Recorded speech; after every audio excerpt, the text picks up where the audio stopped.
tahunnya. Suka dukanya ngebangun dari nol sampai sekarang nih dok, sukses. Aduh, suka dukanya banyak banget ya. Athena Group itu saya bangun benar-benar dari nol banget ya. Dari klinik yang cuma ada di daerah, saya bukain untuk istri sampai akhirnya jadi seperti sekarang ya. Suatu jadi kebanggaan lah untuk saya bisa kasih suatu klinik yang berkualitas untuk masyarakat ya. Dan kabar baiknya mungkin sekitar tahun ini atau tahun depan nanti kita akan benar-benar go internasional. Lika-liku ini seperti apa sih dok, bisa diceritain, dibagikan? Nggak begitu banyak sih ya. Jadi dari Athena tuh dari awal kan saya melakukan edukasi ya tentang skincare abal-abal, tentang skincare berbahaya. Dulu pada waktu zaman dulu tuh kan banyak banget yang masih jualan pakai merkuri, polosan ya. Jadi zaman dulu pokoknya kalau jual polosan kayak gitu orang masih percaya tuh katanya Bepom ya. Jadi kan dari awal kan saya melakukan edukasi ke sana ya. Pelan-pelan saya berusaha memberikan contoh juga mana yang baik, mana yang benar, berjualan dengan baik, bikin klinik yang baik. Jadi seperti sekarang lah. Dok, Masih sering nggak sih dok kamu maksudnya edukasi di berbagai media YouTube kamu pribadi atau gimana dok sekarang dok? Kalau menurutku setiap edukasi itu kan ada zamannya ya. Saya mencoba visioner ke depan ya. Soalnya kan edukasi ini kan sesuatu hal yang boring ya cukup ya. Kalau misalnya hampir nggak ada ya satupun konten kreator edukasi yang melakukan edukasi itu selama 5 tahun berturut-turut bisa sukses jaya ya. Saya juga manusia biasa yang melihat hal itu juga. Jadi kalau pengen berkembang ya nggak cukup hanya edukasi. Mungkin saya awalnya kan edukasi ya, tapi lama-kelamaan kan berkembang menjadi konten kreator, menjadi sesuatu hal yang berbeda, bahkan memberanikan diri bikin podcast, yang lain sebagainya. Sehingga saya bisa menyelipkan beberapa unsur edukasi yang lain juga di dalamnya. Kalau cuma edukasi doang ya, kita realistis sih, edukator itu tidak disukai oleh masyarakat, penontonnya juga sedikit, nanti lama-lama tenggelam dan nggak ada yang nonton, percuma juga kan. Intinya kan siapa yang nonton kan, makin banyak yang nonton kan makin baik berita tersebut akan bisa disebarkan. Karena berani buat ini, berani buat itu, akhirnya jadi cukup besar seperti sekarang. Dan ke depan kalaupun ada hal-hal sensitif yang harus saya kasih edukasi, lebih mudah didengar oleh orang lain. 11 tahun mau dibawa kemana gitu dok, atau mau ada apa lagi? Gebrakan apa nih dok? Gebrakan dari sana Lebih banyak lagi. Memang targetnya di 2025 sampai 2026 nanti kita akan go internasional. Jadi ada kolaborasi dengan China. Ini juga saya ada kolaborasi dengan di Korea, dan di tengah tahun nanti kita juga ada kolaborasi dengan Thailand nanti. Jadi memang kita tahun ini fokusnya ada di internasional. Dok, makin sukses kan makin banyak angin yang menurut Pak. Gimana nih, banyak orang yang sirik juga sama dokter. Nanggapinnya gimana sih dok? Banyak yang sirik nih. Saya juga baru sadar sih. Pasti kan kita pasti ada kekurangan ya, pasti ada kesalahan. Saya juga bukan manusia yang sempurna, pasti ada kekurangan, pasti ada kesalahan. Dan saya sadar ketika kita menjadi besar, cobaannya juga besar, tuntutan juga orang jadi lebih tinggi, jadi lebih besar. Nggak apa-apa, bagi saya prinsip hidup saya satu, kalau misalnya salah ya kita perbaikin, karena manusia kan tempatnya salah, tempatnya kurang ya. Bahkan kan yang jelek kita perbaikin, yang bagus saja kurang kita perbaikin kok, yang sudah bagus kita buat lebih bagus lagi kok, nggak ada masalah. Dulu saya ngelihatnya kalau misalnya ada yang iri, saya kesel, tapi kalau sekarang saya anggap itu salah satu batu loncatan saya itu jadi lebih baik.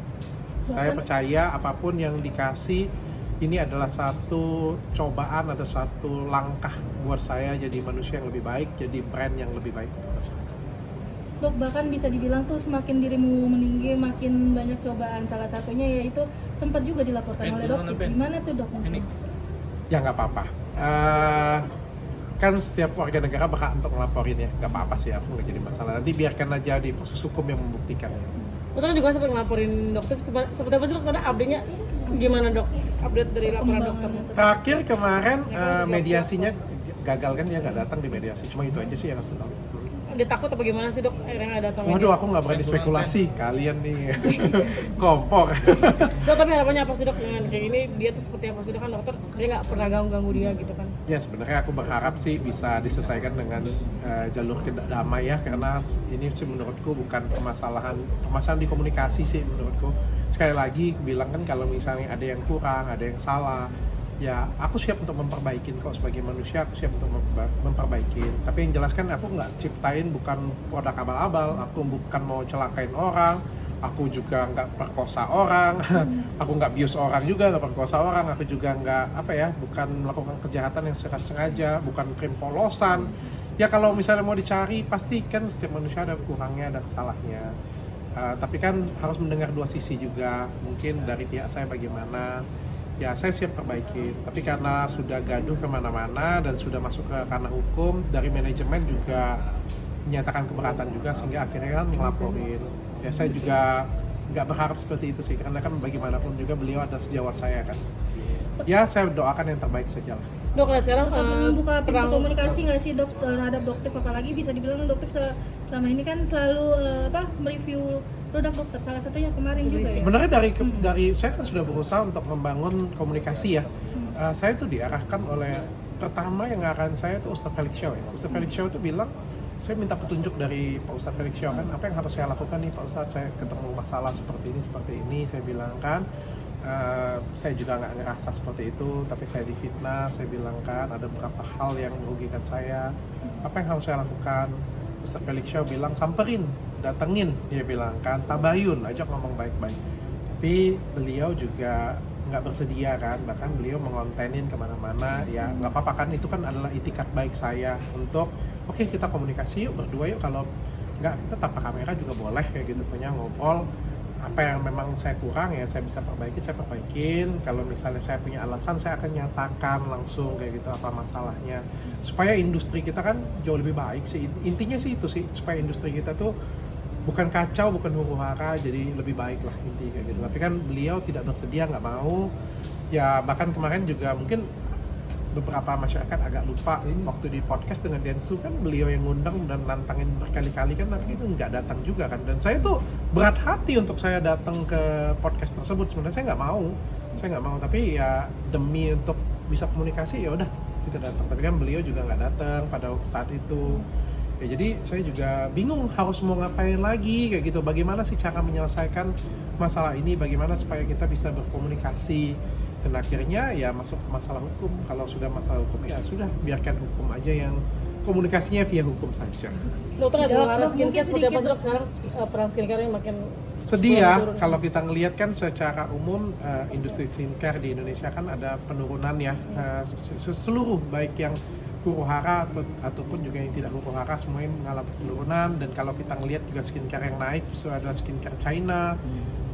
Cukup sedih sih saya ngelihatnya sih, bukan hanya skincare sih, klinik-klinik kecantikan juga berdampak, membuat industri lokal di Indonesia juga lesu saya ngelihatnya. Itu yang buat saya tuh sedih loh kayak gitu, karena saya ini yang salah satu yang melakukan edukasi dari awal ya. Saya cinta banget dengan industri ini. Ketika saya ngomongin skincare abal-abal pun saya nggak babat habis semuanya. Saya cuma ngomong itu berbahaya, saya ngingetin masyarakat itu berbahaya tuh, saya nggak babat habis industrinya. Bahkan industrinya kan berkembang terus kan akhirnya kan. Yang saya benci itu adalah ya skincare abal-abalnya. Kalau kayak sekarang kan jadinya kemana-mana, dan jadinya huru-hara sampai ke, saya nggak tahu ya, hal-hal pribadi juga kan dikomentarin. Ya, menurut saya kalau misalnya kita nge-review skincare abal-abal, kasih edukasi tentang skincare, ya edukasi aja. Kalau saya mau edukasi nih ya, narkoba itu jelek nih, ya sudah kasih edukasi aja, nggak perlu saya ceritakan sampai yang ngejualnya istrinya apa, sampai yang ngejualnya ke apa namanya umrohnya bagaimana, ngebiayain siapa atau belinya apa. Saya pikir itu nggak tepat ya kalau menurut saya sih ya. Dok, mungkin mengenai terkait, Ayu Aulia yang baru saat ini podcast dengan dokter, mungkin seperti apa sih kemarin ceritanya nih? Dikit aja. podcastnya Sarwenda, seperti apa nih yang katanya Sarwenda diajak login sama dokter dan Enggak, aku nggak ngadakan login. Tapi kan ada Jangan cibiran-cibiran buat-buat. nih, cibiran-cibiran dari netizen. Dokter sendiri salah satu orang yang baca-baca komentar netizen gak sih? Ada beberapa baca, kebanyakan sih enggak ya. Tapi saya nggak pernah ngajakin Sarwenda login. Bunda Sarwenda teman saya, kita buat bisnis bareng. Insya Allah nanti kita akan launching di tanggal 29 April ya, 29 April nanti kita akan launching bisnis bareng Sarwenda. Itu aja sih. Dan aku ngeliat dia sosok ibu yang luar biasa, yang sayang banget dengan anaknya. Dok, mungkin Ayu kemarin curhat apa sih dok? Makasih nonton aja di podcast saya ya. Nonton di podcast saya. Terima kasih ya. Makasih dok. Terima kasih ya.